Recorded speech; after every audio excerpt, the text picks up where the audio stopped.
This conference will now be recorded. Great, thank you.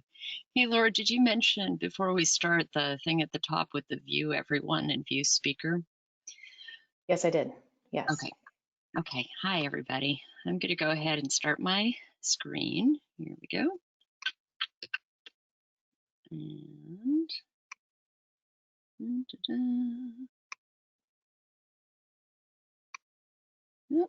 play from start. Here we go. Okay. So, welcome. My name is Holly O'Neill, and I'm joining you today from the lovely town of Deming, Washington. So, I don't know if you're familiar with us, our situation out in the East County, but we don't have high-speed internet out here. So I am hovering in front of the Nooksack Indian Tribal Office, which has the best internet in Deming, and we'll see how that goes. And I'm just so glad you all could make it. It's such, I feel really honored that we get to do this process together and to be part of it. And I'd like to introduce you to our team.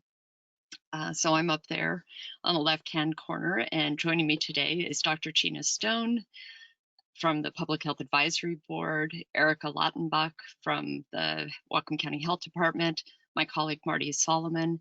On the lower left, you'll see Laura Todd, who opened us up today and is providing the, the container for our work with the webinar, and Tammy Oxland on the bottom right with the Whatcom County Health Department, who does all the magical back-end stuff to help with the communications and also making sure that we are in good alignment with all the protocols for the health, the health board and the government.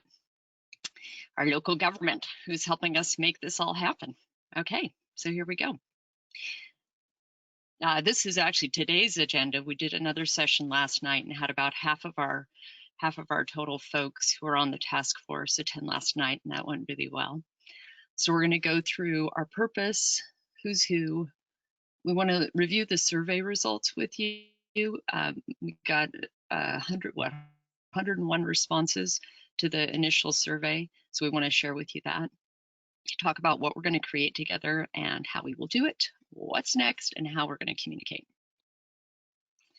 So the purpose of this work together is to help our communities, businesses, and organizations to share, innovate, and improve best practices for safety in the face of COVID-19 now and in the future.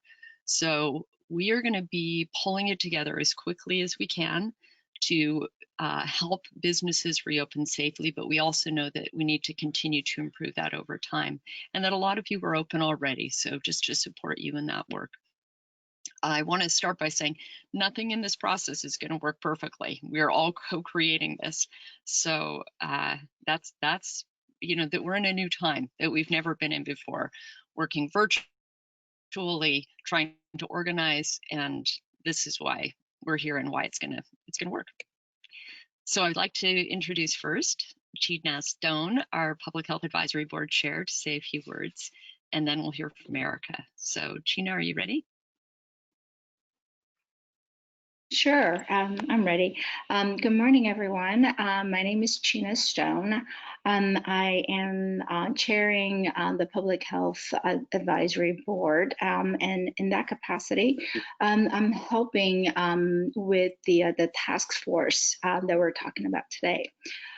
So what I would really kind of like to say is that currently we're living through some unprecedented time. It's rather intimidating and scary. None of us have ever been here before, so we're navigating through things that that are completely unknown to us. So the process that all of us are asked to be involved in is not a single line with single entry point with a one final product. It's a process that needs to be adaptive, flexible, iterative, and with a lot of compassion and understanding. There are already many recommendations from all different kinds of organizations, but what I think that we as the task force and all the members within the task force, what we should be focusing on are the while we're offering support and structure for our business community, we need to bring restoring faith in our Whatcom community and public at large. So thank you so much for being here. Thank you for your time. Thank you for your interest. And thank you for your expertise and your talent. Thank you, Dr. Stoane. Okay, Erica, you're up. Good morning, everyone. I just want to say how heartened we are to see the incredible support for this process. So many applications, so much interest. It's really great to see. And whatever brought you to apply, whatever compelled you to decide to join in this process with us, whether it was fear, uncertainty, impatience, feeling of purpose, or wanting to build community, we are here to support all of those desires, and we really look forward to working with you. I haven't worked with many of you, being a health department employee, but the health department is really both health and human services.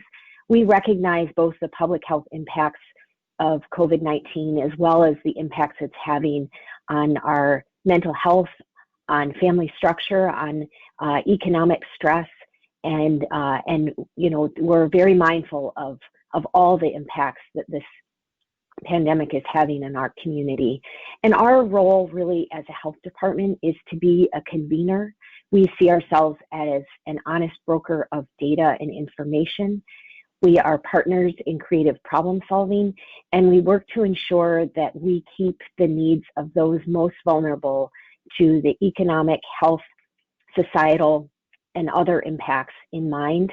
And I just really want to say how much we are all looking forward to this process with you and to building buy-in for these measures and this guidance. You can look at a piece of paper, but if you don't believe that it can protect people and customers don't believe that they can walk into a store and be protected, it doesn't have meaning. And so what we're hoping to do through this process is not only create the documents, but create the meaning behind those and move together as a community. So thanks again for being here. I look forward to working with all of you. Thank you, Erica. Well spoken. Okay. Right, so now I'd like to introduce Marty Solomon, who's going to share with us the preliminary survey results. Marty?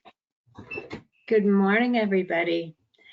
Glad to see you all on the call. We've got 141 task force members, which is so wonderful. And about half of you are on today's call, like Holly said. And I was thrilled to see that 101 of you completed the survey, that short little survey that we sent out, which is a 72% response rate. And I'd say that bodes really well for our process. Really great. Thank you for doing that. And I'll just tell you a little bit about what you said. You want to click down, Holly, for me?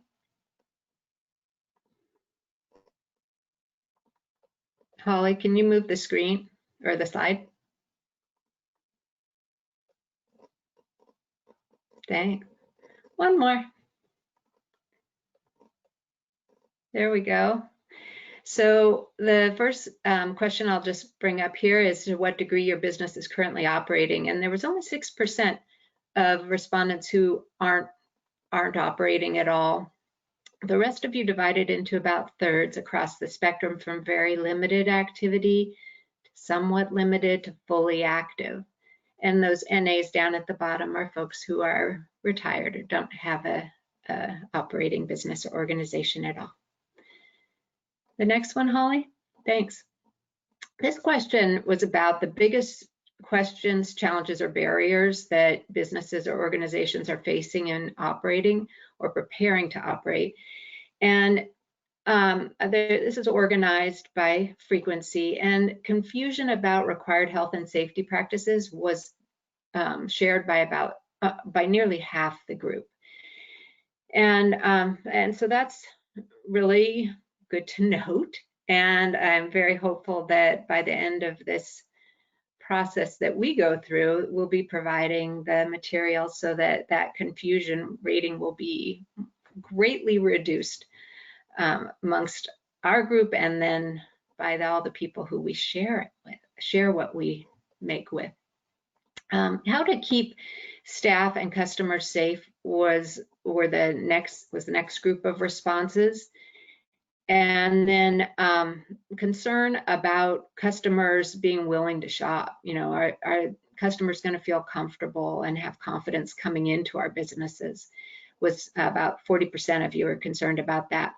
I also noticed that concern about customer compliance with health and safety practices was much greater than staff. Concern about staff's compliance. So I think people are feeling pretty confident that the people who work in businesses and organizations are doing a good job of following the practices, but they're a little bit concerned about whether the people coming in will do the same. Will you move down to the next one, please?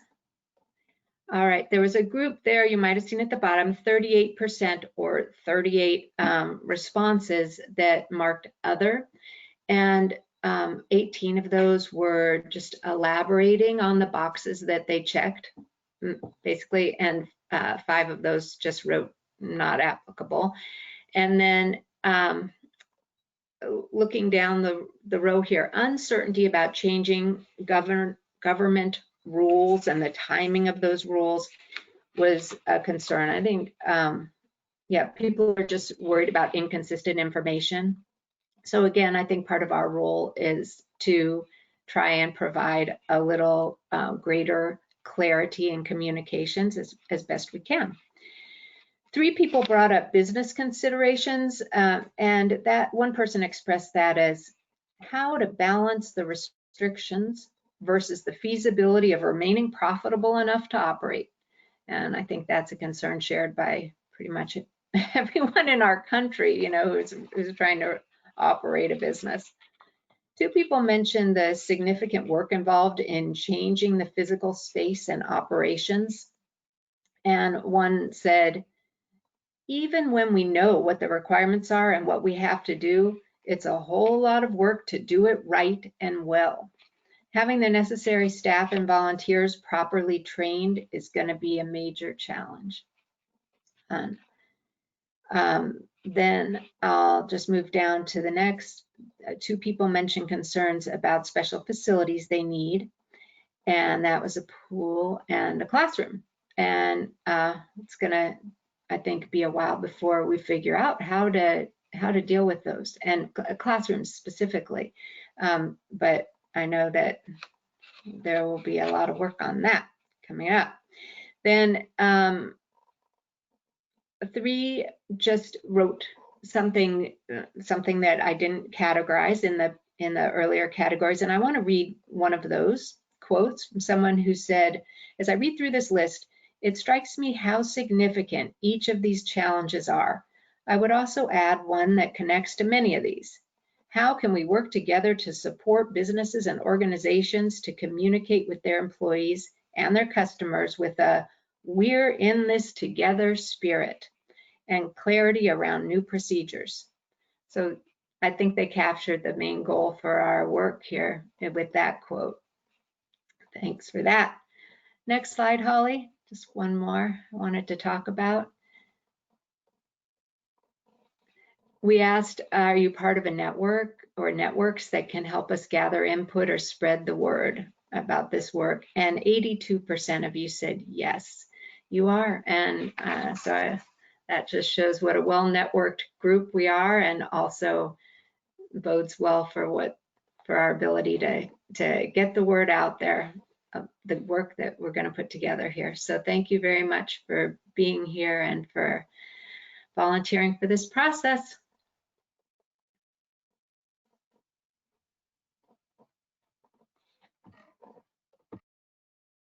There we go. Thank you, Marty. That was great. Super interesting. Okay, let's move on then to what we're going to create together. We want to develop best practices and guidelines for businesses and organizations to protect their employees and customers. That's what we're going to be working on together. And one of the products or outcomes of our work will be these guidance sheets. So for each sector, the ideal is that we would have guidance that can help them really specifically know how to proceed with confidence. So here's an example of a guidance sheet that was created for supermarkets. And this was with the health department really interfacing with supermarkets and figuring out what is it that's going to work for them. So these were some examples of things, and you'll see these if you go into supermarkets now. A lot of folks have incorporated this, but it was a collaborative process to figure out what's really going to work. So that's what we're aiming to do for our various businesses. And here's how we're going to do it.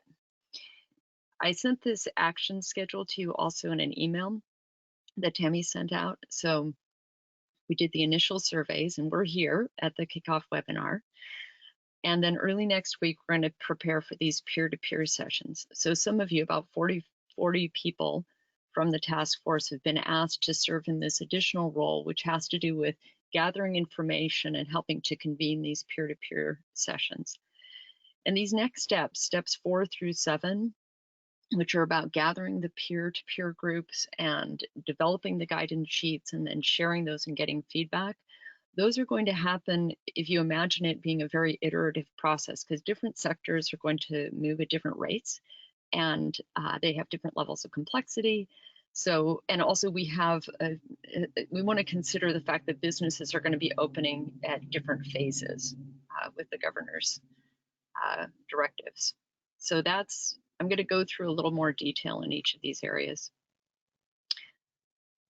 We have all of these task force sectors, and there may be more that emerge. For example, some of them, if you look at the bottom left, like healthcare is a really big sector, so we may end up dividing that into smaller groups ultimately.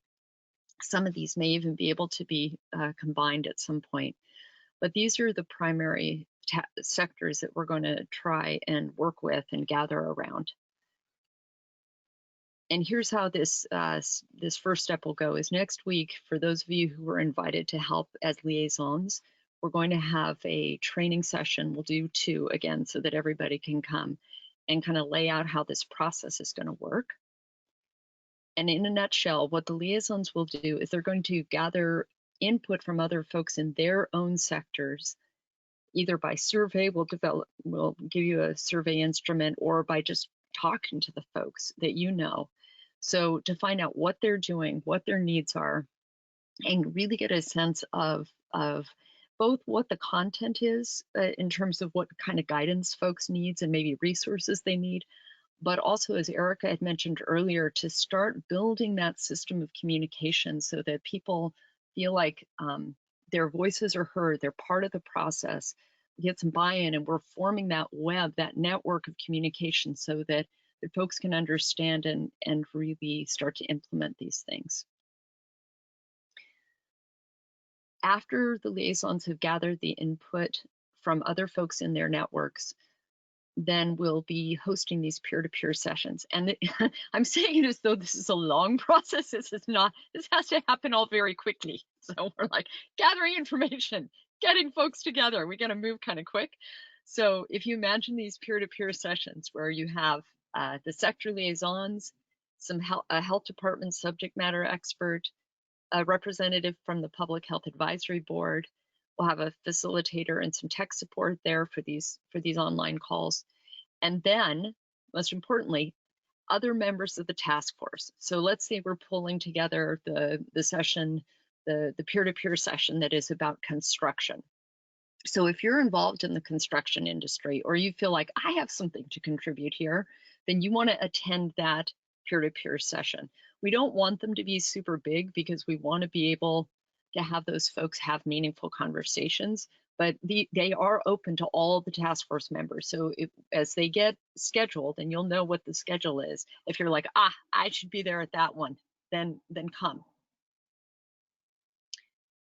So when we are developing these guidance sheets, and we have some really smart members on the PHAB subcommittee that's helping, Gina Stoane is chairing that, who are going to help us with this, as well as amazing people in the health department to develop these guidance sheets.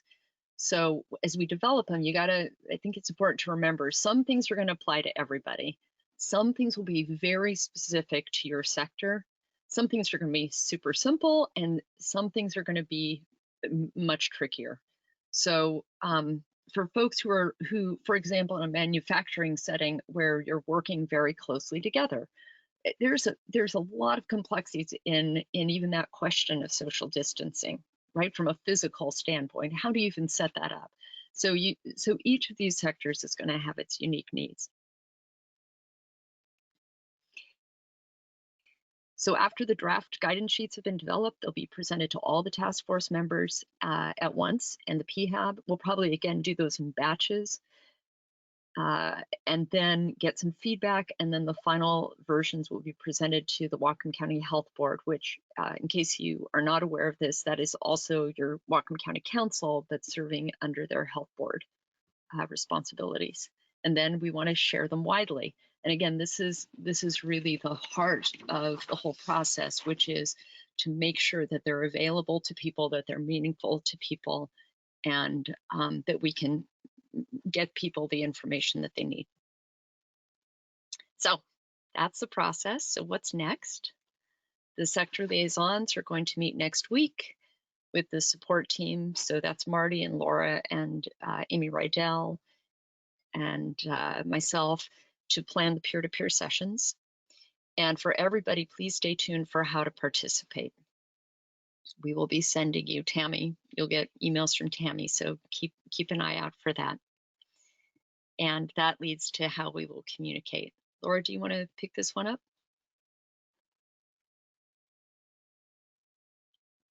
Sure. You got it? Mm-hmm. Yeah. Just the last little bit of information. The PowerPoint will be available on the website. Questions for Tammy, and then if at the top of the chat box, if there's media on the call, questions are directed to the WOOC and the JIC. So that's for the media. That's all I had to say really at the end for logistics. Okay. So this, you know, if at any point you're feeling like you're not getting the information that you need, please just let us know. Just shoot an email. So this last email at the bottom, that goes to Tammy, and think of her as like the, you know, she'll be sorting things. So if you send an email to this address, then she can sort and make sure it gets to the right person. But anything where you're not getting the information, or you have questions or concerns, please don't hesitate to let us know, or suggestions for how to make this go better. And then I think if we have time right now, do we have any questions that people have in the chat box or that have come up? We have a little more time. Yeah, we have like 5 minutes left. So anything that people want to ask at this point? Hi, I'm Anne Marie. I run a manufacturing company called Brambleberry. I'm curious, the Department of Labor and Industries has a pretty comprehensive list of requirements that they want us to use to reopen safely. And I'm wondering, are we drawing heavily from that since other agencies have already done this?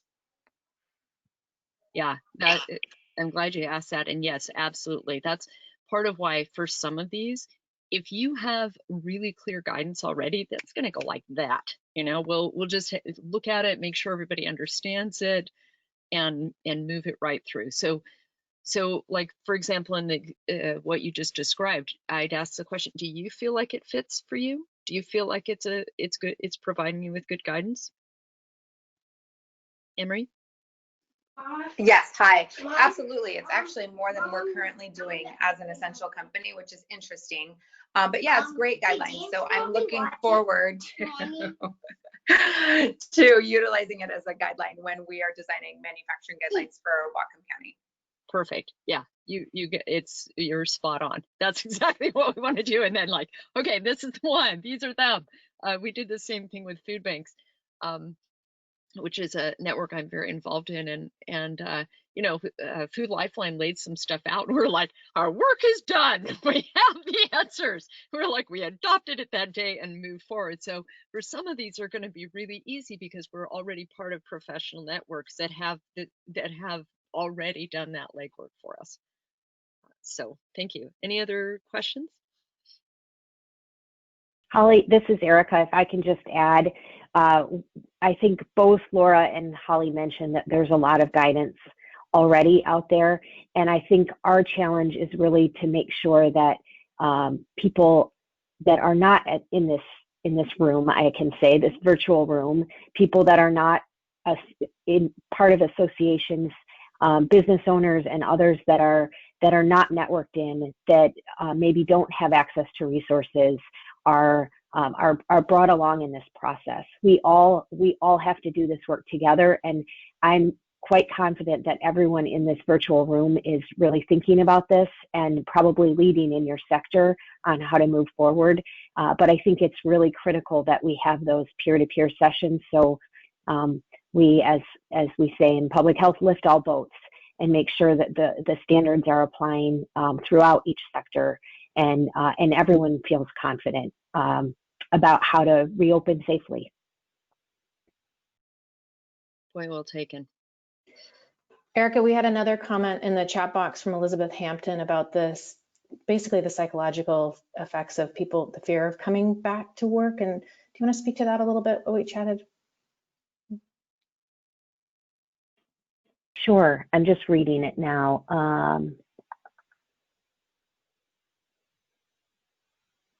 Yes, and I think, I think this is also part of the process. What are the consumer and employer concerns? What are the fears? What are you experiencing? What are you hearing from your staff? And what kinds of support could we as a health department or a PHAB provide to you?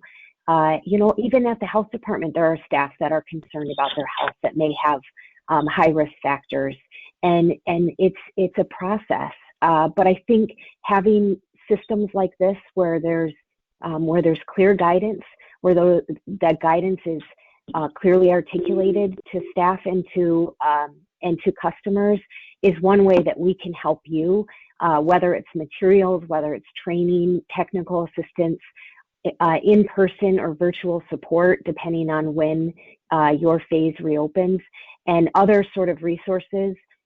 So your staff feel more confident that you're thinking about the things that they're worried about, that you have support, and that those of us that do this work for a living are partners in this with you.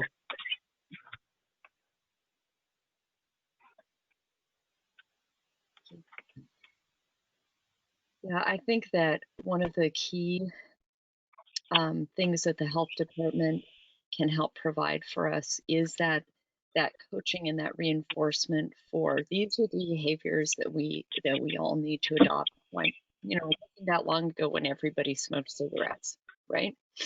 Really, it wasn't that long ago, and now it's not. You don't smoke cigarettes everywhere you go.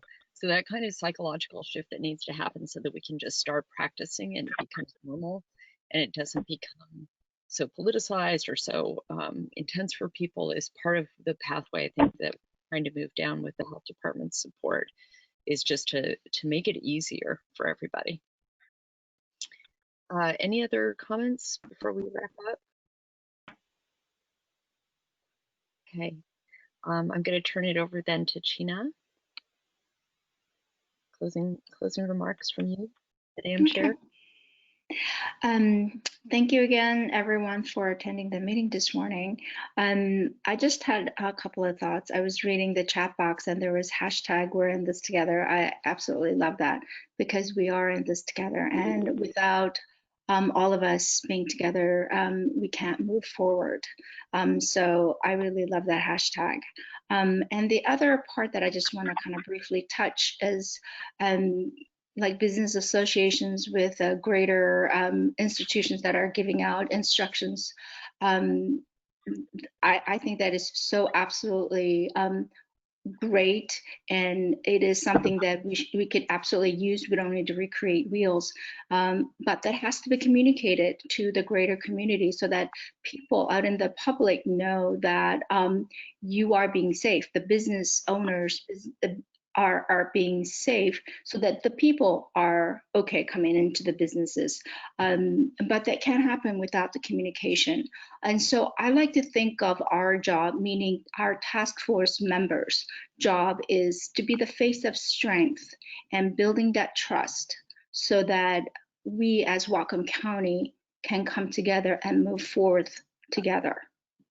So thank you again for your time, and thank you again for your dedications. And we will continue to do this work together. Thank you all for being on the call this morning, and we all look forward to working with you. Have a great day. Thank you, everyone. Thank you.